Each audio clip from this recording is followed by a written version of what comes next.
Sampah, tentunya yang terpikir dalam benak Anda adalah sesuatu yang harus dibuang. Tapi siapa sangka sampah yang satu ini bisa berubah menjadi sebuah barang kerajinan yang indah dan nantinya bisa mendapatkan keuntungan yang luar biasa. Nah, di episode kita kali ini saya akan mengajak Anda untuk menyimak tentang pengolahan sampah menjadi barang-barang kerajinan yang begitu indah. Dalam judul Kerajinan dari Sampah. Tentunya masih di Spirit, inspirasi dari Timur.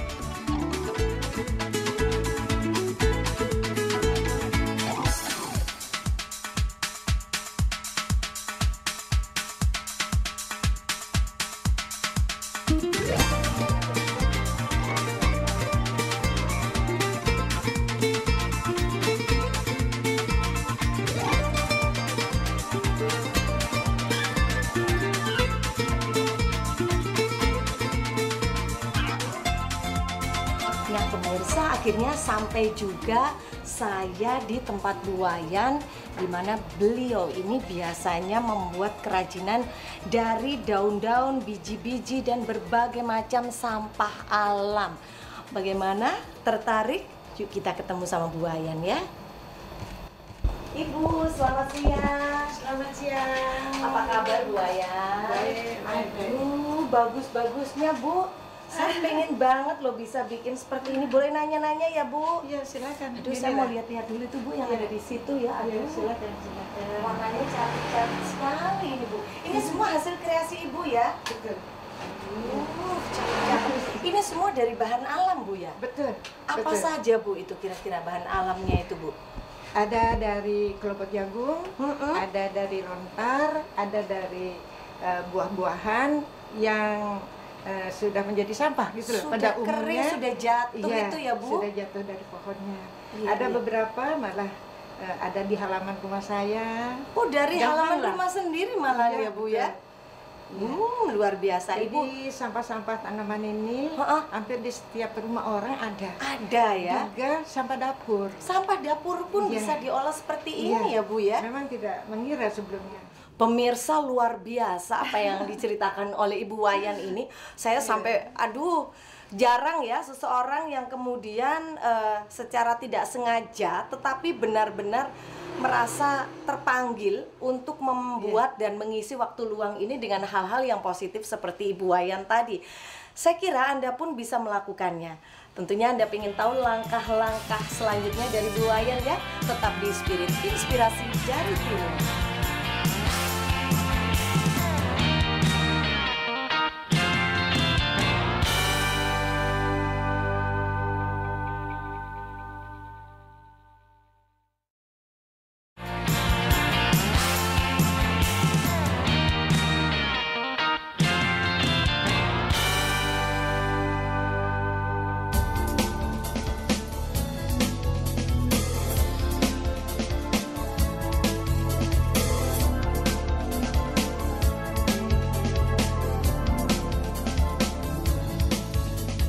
Nah pemirsa, selanjutnya kita masih akan terus mengikuti perjalanan Ibu Wayan.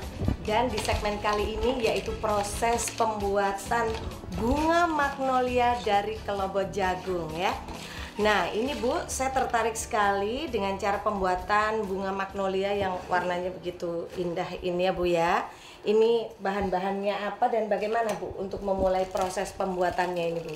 Pertama, saya menerima kelobot jagung. Begitu saya terima, buka dari gelangsing, dibersihkan. Dibersihkan. Cara membersihkannya begitu. Cara Bagaimana Bu? membersihkan, itu kan kelobot itu di luarnya ada yang kotor, kena betul. tangan, Iya. kasar kan. Iya. Nah terus itu kita kupas, tapi pertama ujungnya itu yang runcing itu dipotong dulu. Ujung yang runcing Ya, dipotong. dipotong atasnya. Kemudian yang kotor dan yang kasar di luar kita buang. Dibuang yang Terus kupas satu-satu.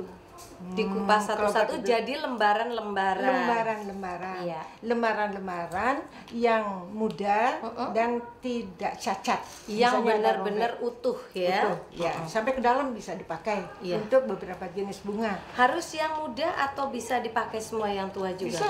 Semua Kalau, bisa ya? Iya, kalau muda buat sedap malam. Kalau Oh. yang tua agak, pokoknya jangan yang paling luar. Paling luar itu hijau jelek. Oh, warnanya sudah tidak bagus ya. Oke. Jadi sampai kita bersihkan. Dibersihkan jadi, dengan air biasa ya, Bu? enggak pakai apa-apa. Oh, tidak pakai Begitu apa-apa. aja. Yang kotor kan luarnya saja. Oh iya iya. Luarnya saja kok. Dalamnya sudah bersih ya. Bersih sendiri, Oh, bersih iya, sendiri. iya, Lalu dijemur Langsung di di matahari itu berapa lama Bu biasanya sampai kering. Sampai kering. Ya terus? mungkin kalau panas begini sehari atau 2 hari. Sudah kering banget ya. Itu ngeluntung biasanya kalau kering Ngeluntung. ya. Mm-mm. Ngeluntung gitu ya. Nah sudah itu kering gitu, lalu kita akan warnai. Diwarnai. Ya, Oh, setelah sebelumnya kering itu- diwarnai ya. Sebelumnya itu karena udah kelinting, kita setrika Oh, dulu. jadi setelah kering betul, kemudian disetrika. Iya. Berapa kali tuh Bu proses penyetrikaan itu Ya, biasanya? 2 kali. Dua Nah, kali, sampai tetapi- lurus gitu ya? Iya. Iya, Sampai setrika kaku begitu. gitu ya, Iya. lurus seperti kain gitu. Iya. Kalau kita mau putih sekali, Heeh. sebelum disetrika itu kering itu, Heeh. kita proses dulu kasih pemutih. Oh, jadi kalau kepengen kelobotnya itu putih, pemirsa harus direndam dengan pemutih pakaian ya. Iya. Jadi pada waktu diputihkan itu tidak usah di setrika dulu. Oh iya ya. Ya. Kecuali kalau kita pengen Mau warna warna. alami itu ya. Iya. Oke. Iya. Setelah itu kering kemudian disetrika. Ya. Lalu selanjutnya proses pewarnaan. Proses pewarnanya Tadi. seperti apa Bu? Panci Pewarna? kasih air. Panci diberi Jadi air. jangan sampai mendidih. Oh, Udah sebelum panas, mendidih ya. Sebelum mendidih, kita masukkan pewarna tekstil, merah hijau terserah yang kita inginkan. Yang diinginkan. Nah, terus banyaknya juga sesuai yang kita inginkan, warnanya pekat atau muda. Iya. Kemudian kita tambahkan untuk pengawet itu benzoat. Benzoat juga masuk ke dalam. Ya. Terus dicampur. Kemudian kita tes dengan fluoratip dengan apa? Tes kertas krep putih. Kertas krep putih ya. Kita celupkan putih. Kira-kira warnanya udah sesuai yang kita Cocok kehendaki. tidak ya dengan yang kita inginkan? Kalau kurang itu, kalau kurang tajam, tambah lagi. Tambah lagi. Jadi saya nggak pakai ukuran gitu aja. Mm-mm. Kalau sudah sesuai, maka kelobot yang sudah disetrika dan sudah agak putih, masukkan satu persatu. Jadi masukannya jangan sekaligus. Oh. Kayak orang kerupuk juga kalau sekaligus kan nggak karuan. Jelek ya. Jadi Nah, lembar demi lembar ya, Ya Bu. 3 juga boleh.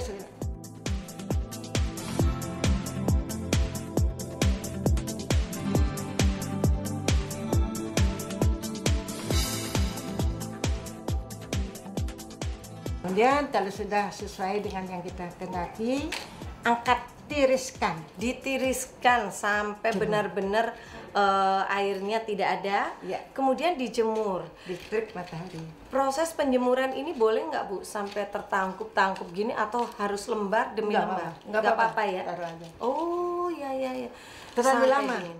Ya, Kalau ya. buka satu-satu nggak apa-apa. Nggak apa-apa ya. Jadi nggak sampai lengket-lengket begitu ya? Enggak. Oh ya. Setelah proses penjemuran, kemudian disetrika lagi Bu. Itu disetrika. Disetrika lagi. Sebelum dilem, kita gunting seukuran ini. Oh, digunting dulu. Ya. Setelah Nah itu masing-masing begini ini karena kita butuhkan kelopak yang tebel, Ya. kita lem 2 lembar jadi 1. 2 lembar jadi 1 ya, ditangkupkan Tapi ya. sudah berbentuk begini. Dengan di dalamnya diisi kawat, Kawat. nomor Ukuran? ukuran 24 24. yang panjangnya 2/3 dari panjang ini. Kalau ini panjangnya segini, kalau setengah segini 2/3 Oh, kawat. 2/3-nya. Itu Jadi- pertimbangannya supaya kuat gitu ya, Bu ya? Supaya bisa dilengkuk. Oh, supaya bisa ditekuk. Iya, iya, iya. supaya. Kalau nggak gitu kan nggak bisa ditekuk. Oh, iya, iya, iya. Seperti ini kan, nah, bisa ditekuk. Iya, iya, iya, iya. Seperti ini ya, Bu ya. Akhirnya ditekuk begini ya. Iya, bisa lah. Agak cekung begitu. Iya. Pemirsa. Iya. Iya. Proses selanjutnya dipres supaya mendapat lekukan-lekukan seperti ini. Oh, Jadi iya. saya punya matras sudah lekukan-lekukan Sudah seperti ini. Jadi ini dimasukkan, langsung ambil dapat begini. Ya, misalnya Ibu Wayan ya, itu kan karena Ibu sudah produksi banyak. Seandainya pemirsa yang masih pemula itu ingin bentuk seperti ini tapi belum punya mesin press, kira-kira diapain ya Bu? Ini apa bisa Pakai boulder. Pakai boulder. Ya, ada boulder seperti solder. Seperti solder Ya. itu ditekan begini Bu Ya. ya.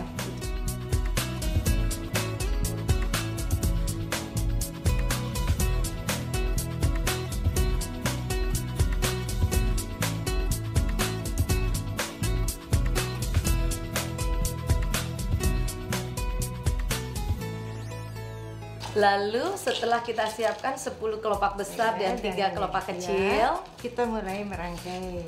Ini kawat yang ukuran 16. yang besar ya Ya, kawatnya. besar, kawatnya besar karena ini agak berat ya. Agak berat, jadi ya. besar ya.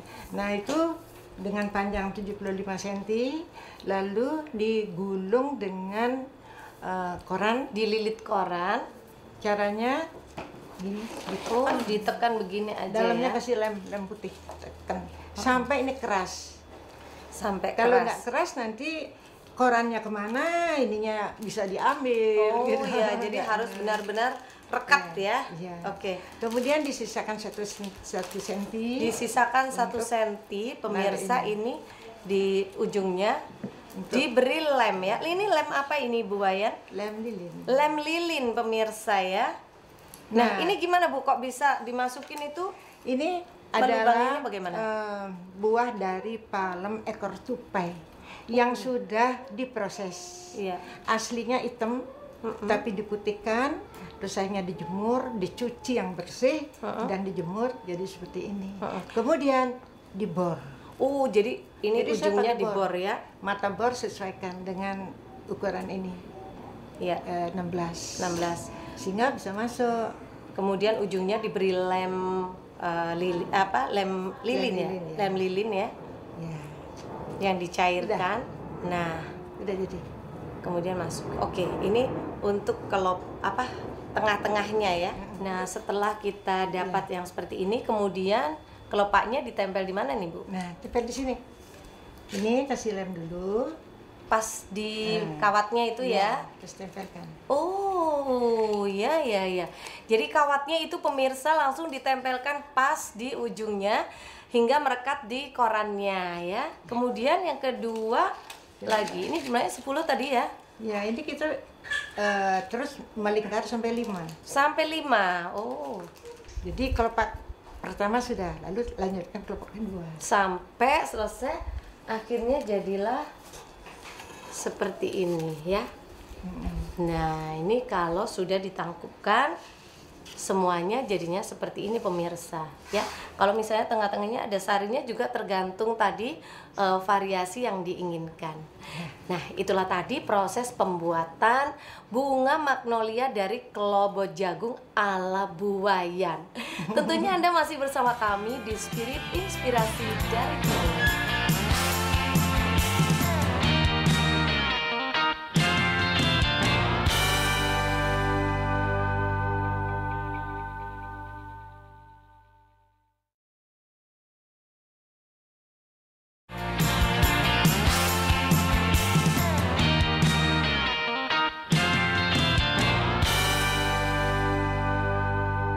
Masih di Spirit Inspirasi dari Timur. Baiklah pemirsa, kita masuki segmen analisa usaha. Ibu Wayan, kalau boleh tahu ini Bu ya, apa sih kiat-kiat Ibu agar bisa membuat sebuah usaha itu berhasil Bu? Ya, jadi ada beberapa tahap ya saya rasa yang harus diperhatikan dan ditekuni ya. Pertama, satu usaha itu berhasil bisa kita kerjakan dengan lebih sempurna kalau kita suka pada perusahaan itu. Jadi suka dengan pekerjaan itu ya Bu itu. ya. Dan saya memang ada dasar suka. Suka pertama seperti tadi saya sampaikan, suka alam, keindahan alam, dan dari kecil saya suka bunga. Itu dua-duanya saya padukan. Itu yang Jadi pertama, karena ya. suka, saya tidak merasa beban. Betul. Sampai-sampai permulaan saya membuat memulai kegiatan ini sampai ditegur suami saya. katanya pensiun, malah kok lebih repot daripada waktu kerja. Saking nyandu. Kadang-kadang sampai tengah malam masih percobaan terus menerus ya Bu, tiada henti-hentinya. Suka, apalagi saya menemukan desain baru yang terus menemukan bahan baru, sampah baru. Senangnya luar biasa. Itu ya, jadi yang pasti bahwa kalau kita menekuni sebuah usaha itu yang penting dikerjakan dengan hati karena kita mencintai pekerjaan itu ya Bu. Yang kedua, tidak berhenti berusaha, mencoba dan mencoba terus ya Bu. Karena memang inovasi di sini sangat diperlukan, kreativitas seperti saya lihat dari Bu Wayan ini tidak pernah berhenti hingga menciptakan model-model baru terus ya Bu ya. Iya, pemirsa, itulah kiatnya. Nah, sekarang Bu, dari bisnis yang sudah Ibu jalani, yang tadi dimulai dengan ketidaksengajaan ya Bu. Betul. Ini kira-kira kalau ibu-ibu atau pemirsa di rumah ingin juga seperti Ibu Wayan, ini kira-kira loh Bu, keuntungannya sampai berapa ya Bu? Dari sampah hingga menjadi sebuah kreasi seni seperti ini Bu. Nah, itu tergantung hasilnya. Sebab seni itu nggak ada takarannya. Tetapi saya mempunyai kiat-kiat agar supaya produk saya berhasil ya. Pertama, produk handicraft ini harus merupakan karya seni. Karya seni yang pertama ya Bu ya. Itu harus. Apa seni itu ya? Seni yang dinilai bagus oleh saya pembuatnya, tetapi juga bisa diterima dan dinilai bagus oleh orang lain bisa yang dinikmati ya Bu menikmati. ya. Terus yang kedua, harus produk itu mempunyai fungsi yang jelas. Sebagai apa? Sebagai pajangan atau sebagai hiasan rambut harus jelas. Jelas ya. Nah, dan kemudian berkualitas. Tidak sembarangan ya. Iya. Lalu keindahan dari desainnya.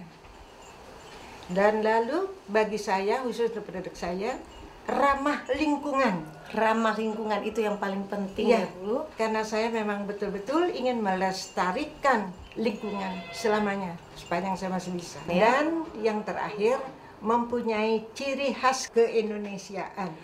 Pemirsa, luar biasa sekali apa yang disampaikan oleh Ibu Wayan tadi.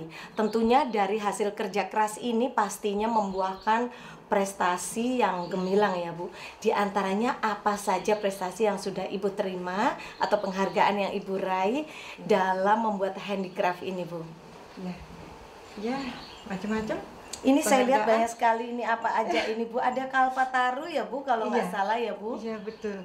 Ada macam-macam dari dalam negeri, dari luar negeri. Tetapi yang paling saya banggakan, yang paling membuat saya bahagia sekali, yaitu penghargaan Kalpataru kategori perintis lingkungan yang disampaikan oleh Presiden pada bulan Juni 2006. Yang ini ya Bu ya, bulan Juli 2006 langsung dari Presiden SBY ya. Iya, ada pesan khusus Bu waktu itu dari Pak Presiden Bu. Oh iya, wah saya melihat beliau itu namanya seorang masyarakat biasa ya, warga biasa berhadapan dengan presiden. Biasanya kan paling lihat di fotonya aja atau di TV. Luar biasa. Saya pandang beliau itu mempunyai wajah yang ngayomi sekali. Seperti itu ya Bu ya. Lembut gitu loh. Beliau itu ngayomi sekali. Terus salaman, ada dialog. Ada dialog ya. Apa yang disampaikan Presiden waktu itu? Beliau bilang itu, terima kasih Ibu. Teruskan kegiatan Ibu ini. Iya Pak. Sampaikan salam saya kepada teman-teman. Wow, dengan senyum. Aduh, saya kok berhadapan dengan presiden bersalaman, ngomong lagi. Seorang sudah warga biasa, sudah tua lagi. Nah, itu syukur lagi, syukur saya kepada Allah nggak habis-habisnya. Iya Ibu, itu ya. Jadi dari sekian banyak penghargaan baik dari dalam maupun luar negeri, ternyata ada satu yang paling berkesan. Dan semua itu adalah dari handicraft, dari sampah yang semula tidak dipandang sebelah mata itu ya Bu, ternyata mampu membawa Ibu sampai berjumpa dengan Presiden ya Bu. Wow, ini merupakan satu inspirasi yang tentunya nanti diharapkan juga oleh para pemirsa ya. Nah baiklah pemirsa, sebelum kita tutup episode kita kali ini, marilah kita ulang apa yang sudah kita pelajari hari ini.